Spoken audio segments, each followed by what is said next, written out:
pamilya, at yung assembleya natin, at yung turingan natin bilang isang pamilya. Hallelujah po ba? Yes, hallelujah. Na kailangan yung ating pagsasamahan ay isipin natin dito bilang isang pamilya, mga kapatid. Huwag natin isipin na si ganito, magaling, si ganito, hindi. No? Kailangan po natin lagi suportahan yung bawat isa. Hallelujah po ba? Sabi, sa pamilya naman, sabi, dako naman tayo sa kaibigan. Sa kaibigan, bilang isang kaibigan, dapat daw po ikaw ay kapag sasabihan ng promise. No? Pag ikaw naman may kaibigan at pinagsabihan ka ng promise, yung promise, yung mga tinatago na, huwag mo naman isasabi sa iba. Kaya nga pinagkatiwalaan eh. Hallelujah. Meron kasi ikwento na sa'yo, winento mo pa sa iba. Parang kawawa naman. Kasi may tiwala sa iyo ng tao, kaya sa iyo ikwinento. At sinabi sa iyo ng tao, huwag sabi mo makakalabas sa ating puso. Ang ginawa mo naman, naku, dahil mahilig ka magkwento, nakakwento mo na lahat. Huwag pong gano'n. Bilang isang pamilya, bilang isang katiwala na Yahweh, kailangan bilang tayo na katiwalaan, yung mga para sa atin, isa atin. At yung pwede natin i-share natin. Hallelujah. Huwag natin i-share kapag mayroong nagkwento sa iyong kaibigan. At sa assembly naman, sabi, be consistent, honest. Kailangan maging lagi tayong tapat, and palagi tayong naging supportive sa mga pag-serve. Lalo-lalo na kay Yahweh at pangalawa sa ating mga kapatid. Sabi dito, faithfulness is not about being perfect.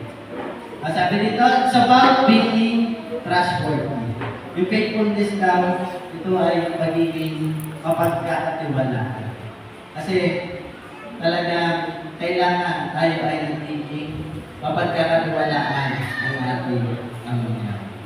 Sabi nga sa Ephesians 4:31-32, ganito po.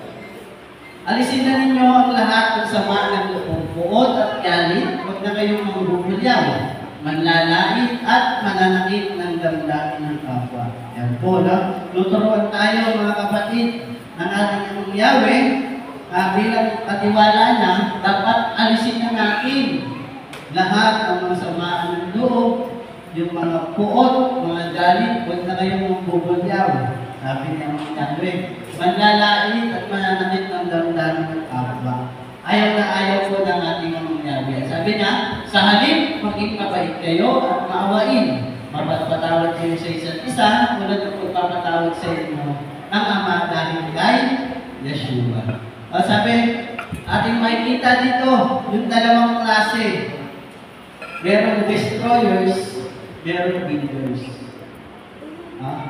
Sa isang samahan, merong destroyer, merong tagasira, at merong tagabuo, merong builders. Sabi, ano daw yung tagasira? Ano daw yung merong bitterness, no? Merong anger sa katawan, may gossip, may slander. Ito yung mga bagay na parang lason sa bawat isa sa atin at munting-munting sumisira sa relasyon.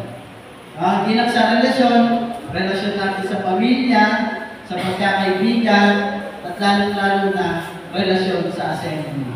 Mga kapatid, wag po natin ugaliin maging destroyers.